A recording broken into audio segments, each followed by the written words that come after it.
Bonjour à toutes et à toutes, bienvenue sur Artop, les artistes sont sympas. Alors ce soir, j'ai le plaisir de recevoir Fred Faure. Bonsoir Fred. Bonsoir Daniel. Comment tu vas? Eh bien, écoute, ça va super bien, je suis très heureux d'être là. Après mes répétitions avec mon metteur en scène Sophie Delmas, je me retrouve chez Artop. C'est ouais. super. Alors, fini la comédie, mais pour toi ça va commencer bientôt, hein? Oui. Parce que le 14 septembre, tu seras à Lille. Alors non, Non, le 17 14 septembre. novembre, je serai à Lille. Le 14 septembre, tu es à Paris, Oui, au théâtre Calabru dans le 18e. au théâtre Montmartre-Galabru, effectivement.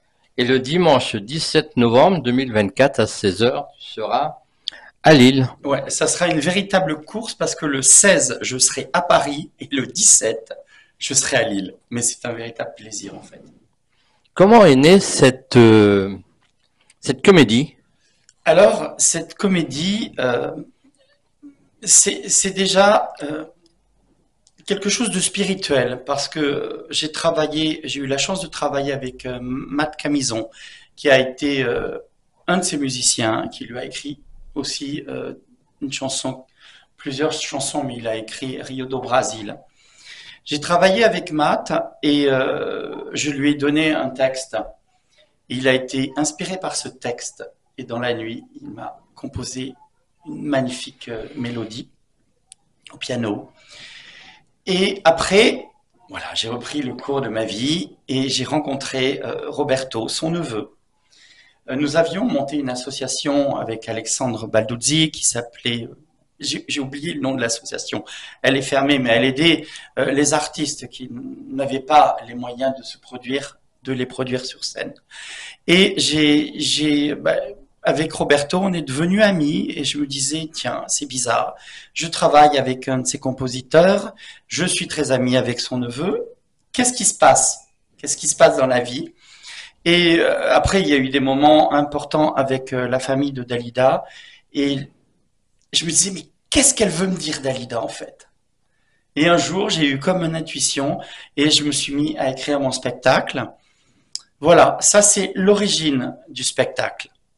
Après, l'écriture, donc en fait, je parle à Dalida. Donc je sais pas, c'est pas un show Dalida, c'est pas, je ne me transforme pas, hein, je Non, n'imite pas Dalida. Pour bien représenter le début, en fait, tu es médecin. Je suis podologue. Voilà, c'est ça. Parce que dans la vie, je suis podologue en fait, et je suis encore podologue. Voilà, donc tout commence dans mon cabinet de podologie où j'attends ma dernière patiente qui m'énerve parce qu'elle ne vient pas. Et voilà, en fait, je suis rempli de nostalgie et je retourne une photo de Dalida. Et là, je commence à parler à Dali.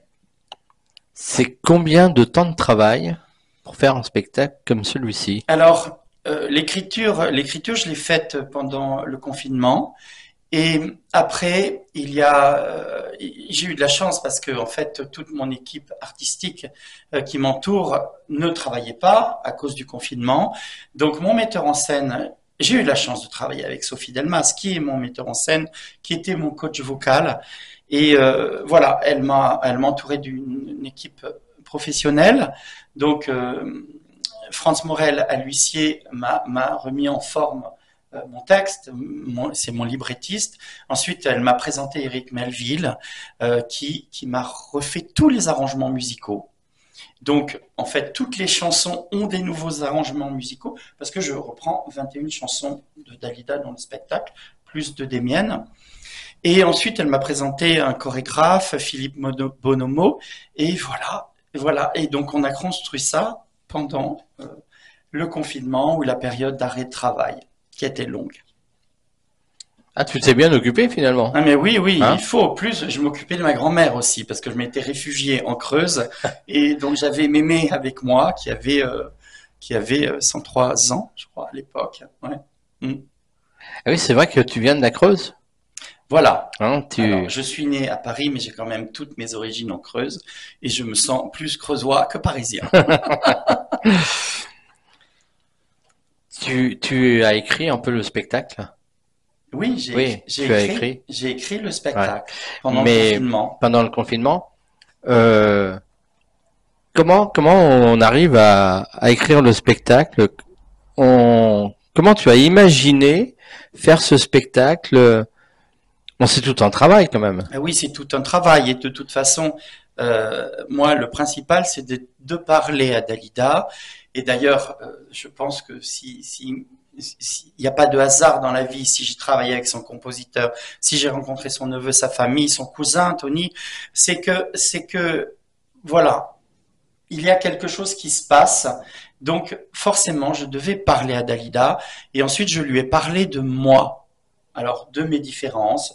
Moi, quand j'étais gamin, mais j'étais myope. Tu sais, j'avais des culs de bouteille euh, en lunettes. Hein. J'étais gros. Bon, on dit, tu l'es encore, mais je le suis moins. Et puis, j'étais surtout hypersensible et j'avais toujours peur que les gens me regardent en me jugeant. Donc ça vraiment, je voulais en parler. Et j'avais une autre différence, c'est que j'étais homo. Alors là, ça a été compliqué parce qu'à l'époque, c'était beaucoup plus compliqué qu'aujourd'hui, je vous l'assure. Et donc voilà, donc j'ai parlé de toutes mes différences à Dalida. En fait, c'est pas un spectacle, c'est pas un coming out, c'est un spectacle sur l'acceptation de la différence, parce que on en a tous. Comment tes parents ont-ils réagi lorsqu'ils ont vu la première fois le spectacle? Alors, mes parents, malheureusement, j'ai perdu mes parents il y a 10 ans, mais Ah oui, donc ils ont pas vu le ma spectacle. grand-mère était au courant, mais elle était tellement heureuse. D'ailleurs, je vais vous révéler un petit secret dans la chanson Fini la comédie. À la fin, on entend Mémé qui dit c'est fini la comédie. C'est-à-dire, ben, mon petit, sois libre, c'est bon. Et puis là, j'imagine, 103 ans, Alors, non, elle est plus là, elle est partie à 104 ans et demi il y a 2 ans. 104 ans quand même. 2 ans et demi, Ah ouais. oui. Et la veille de partir, elle pleurait parce que j'étais là, parce que voilà, elle voulait pas partir, parce que même quand on est âgé, ben, on a encore des joies de vivre. Et moi, je faisais tout pour lui donner des joies de vivre, Y a-t-il un moment? même en fauteuil roulant. Ah ouais? Bah oui, je la prenais, je prenais le fauteuil roulant, je l'amenais dans des concerts rock. Bah oui, parce que c'était un handicap de pas avoir ses jambes. C'est Donc, clair. c'est plus un handicap, tu vois, il y a plein de choses. Voilà. Y a-t-il un moment où tu as réalisé que ce spectacle serait une part importante de ton identité? Alors, non, ben je pense que je l'ai vraiment réalisé quand je me suis retrouvé sur scène. Euh, alors c'est vrai que je peux être quelqu'un de timide, mais je joue mon rôle, je joue mon propre rôle. Et ouais, c'est vraiment quand j'ai été sur scène. Tu joues de la musique, Alors, je ne joue pas de la musique, je chante. tu chantes, mais tu joues pas d'un instrument de Non, musique non, du tout. du tout. Tu as suivi des cours de chant, des cours de... Alors oui, Oui, oui, oui, j'ai rencontré Armand Altaï et j'ai appris à chanter grâce à Armand Altaï. Elle m'a appris la respiration, la diction et je lui en remercie. Et ensuite j'ai été intégré dans son équipe et j'ai dirigé ses classes de chant pendant quelques années, pendant je sais pas, 7 ans. Et après, je suis parti vivre ma vie à ma manière. Et j'étais trouvé Sophie Delmas, qui était connue parce qu'elle avait un des rôles principaux, le rôle principal dans Mamma Mia. Et voilà, elle m'a appris à chanter différemment.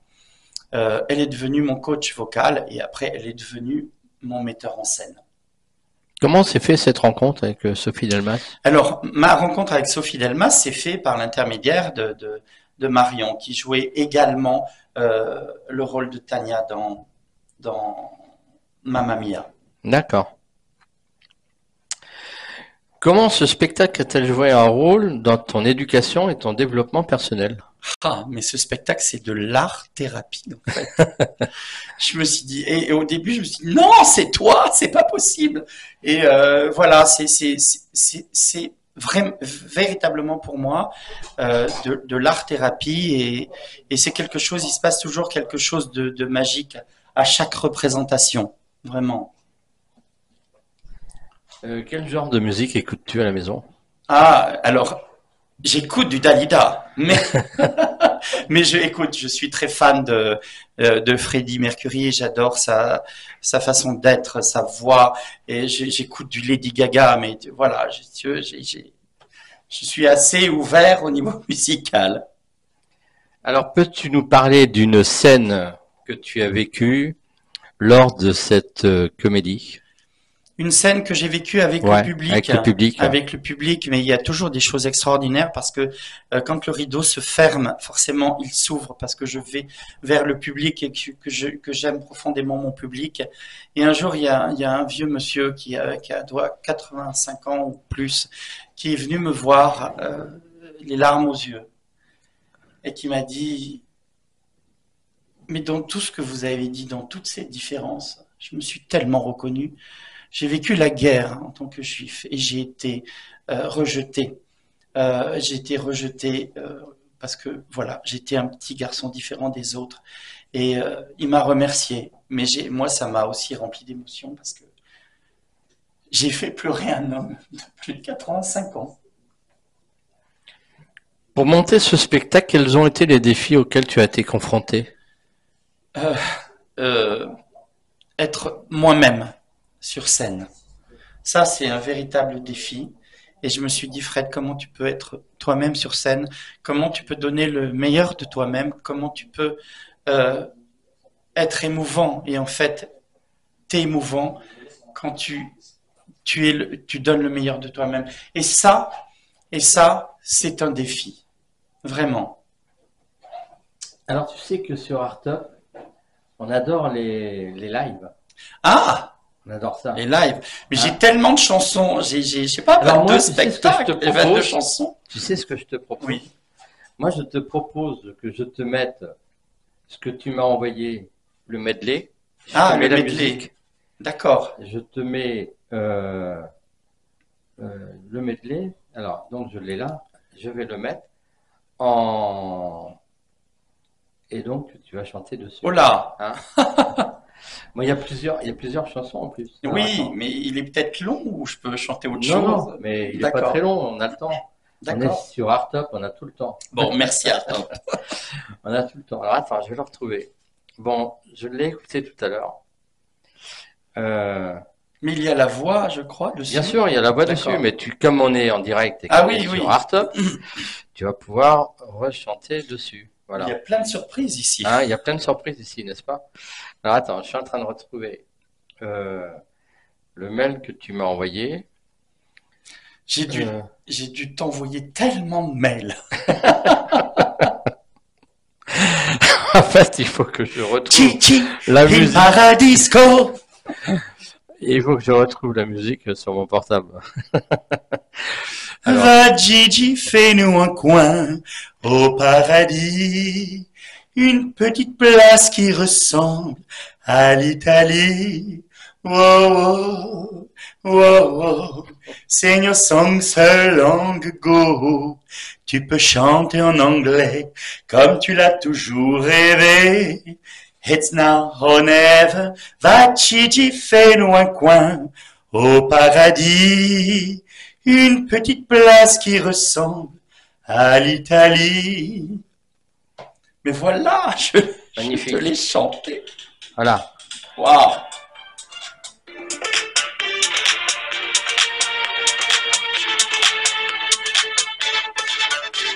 Chi, visite à toutes les planètes.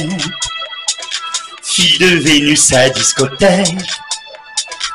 Et les étoiles comme projecteurs. Chaque fois c'était le mal, Chi. Il chante, il danse jusqu'au matin. Du disco à ses vieux refrains. Il est enfin devenu star. Il nous attend tous les soirs. Chi, in paradisco. Il y a toute une chorégraphie. Hein.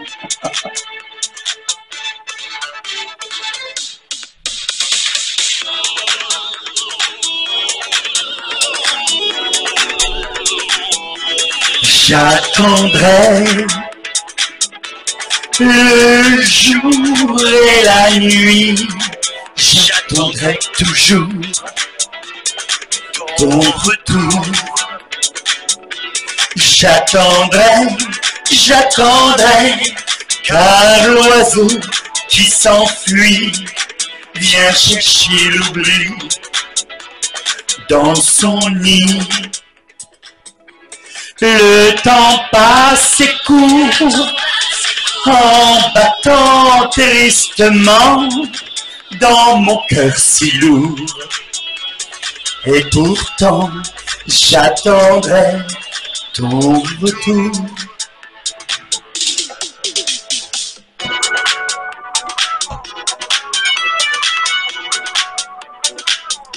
Moi, je veux mourir sur scène devant les projecteurs.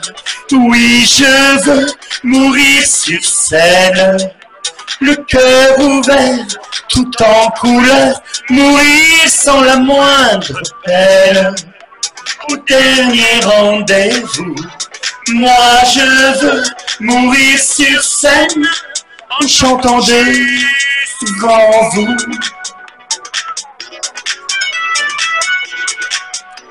C'est là que tu danses. Moi, je vis d'amour et de danse, je vis comme si j'étais en vacances, je vis comme si j'étais éternel, comme si les nouvelles étaient sans problème. Moi, je vis d'amour et de rire, je vis comme si y avait rien à dire, j'ai tout le temps d'écrire mes mémoires, d'écrire mon histoire à l'encre bleue. Laissez-moi danser, laissez-moi, laissez-moi danser, chanter en liberté tout l'été. Laissez-moi danser, laissez-moi aller jusqu'au bout du rêve. Monday, just another morning, Tuesday, I'm looking away, day after day, life slips and it's new day. Ah bah voilà, magnifique. C'est une expérience. Ah, tu m'éteins. Attends, vous j'éteigne le portable maintenant. Hop. Hop. Là. Ah bah j'arrive pas de l'arrêter. Bon, alors attends, on va essayer. Voilà. Bah du coup, c'est bien. C'est ça le direct. Hein, c'est ça le direct. Puis moi j'adore les lives, j'adore comme ça les acapellas. Oui, c'est sympa. Ouais. Répétition. Alors là, je sors d'une répétition avec Sophie Delmas, parce que si tu veux, je me suis arrêté le 20 avril. Donc voilà, il faut que je m'échauffe. Et puis j'ai changé c'est du spectacle vivant, donc j'ai changé des choses. J'écris d'autres choses très intéressantes, poignantes, qui m'ont fait vibrer pendant ces derniers mois de représentation. Et j'ai en fait, mon regard sur le monde a évolué grâce à la rencontre d'un petit garçon âgé de 9 ans. Il a eu son anniversaire il n'y a pas très longtemps, qui a découvert Dalida à travers mon spectacle. Il s'appelle Raphaël. Et celle d'un autre jeune homme étonnamment prénommé Raphaël, lui aussi. Et tous les deux sont hypersensibles. Leur regard sur le monde, la façon dont ils vivent leurs émotions peut provoquer parfois un sentiment d'isolement. J'ai découvert en eux une richesse indescriptible, incroyable, je pourrais même dire extatique. Et puis, ce qui est incroyable, c'est que ces deux Raphaël, c'est incroyable qu'ils viennent dans ma vie.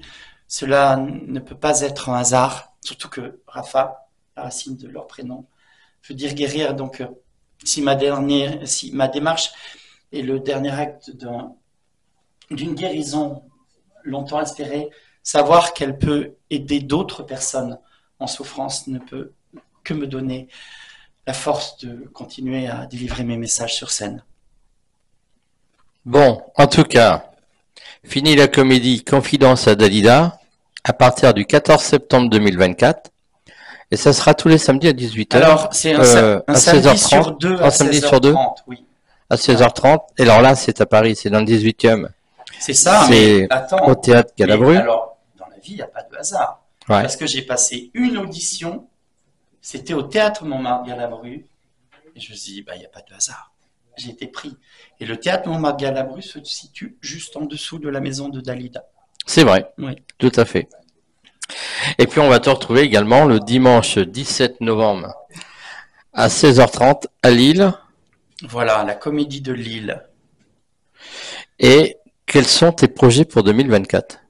Alors 2024, c'est tout ce que tu viens de dire. Voilà, mais 2025? Et 2025, en fait, je fais une pause en janvier. Ouais. Et je me prépare pour Avignon. Voilà, je pense que je vais jouer à Avignon entre janvier et le festival. Et au mois de juillet 2025, je serai au Festival d'Avignon. Ah ben comme l'artiste qui était là tout à l'heure. Oui, hein oui. C'est très drôle parce qu'elle est au festival, elle a pris des cours avec Armande. Et apparemment, elle a pris des cours avec la même personne que tu connais. Avec Armande, oui. Voilà. Ouais. Moi, je connais pas Armande, mais bon. Bon, bah écoute, super Fred. Magnifique. Merci Daniel. Eh ben écoute, les réseaux sociaux. Alors, c'est Fred Fort officiel sur Insta. Sur Insta, c'est Fini la comédie Confidence à Dalida. Facebook, c'est Fini la comédie ou Fred Fort. Et je me suis mis sur TikTok. Tu t'es mis sur TikTok? Et je me suis mis sur TikTok. Et alors? Donc sur TikTok, c'est Fini la comédie. J'aime bien parler, raconter ma vie, truc. Bon. Je la raconte sur scène, mais j'en ai pas assez. Je le fais sur TikTok. Voilà. Bon, ben merci beaucoup d'être passé sur Artop. Merci Daniel. Merci à toi.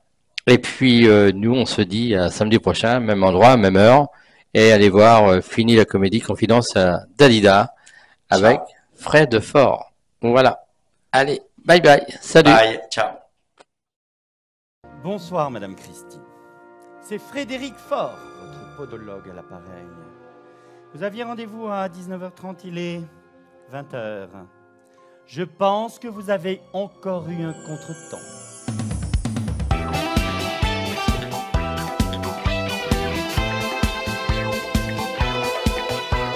Gigi, King Paradisco. Dali, mais c'est ma baguette magique.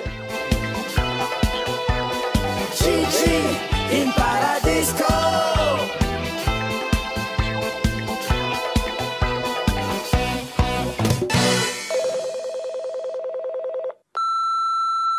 Allô?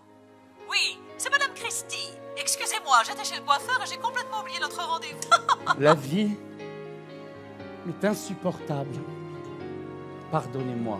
Je suis retourné voir toutes les voyantes de Paris. La bande FM explosait, la société se transformait. Et moi, je ne bougeais pas. Même ma mémé de 104 ans, elle a parlé à tous mes amis. Gigi.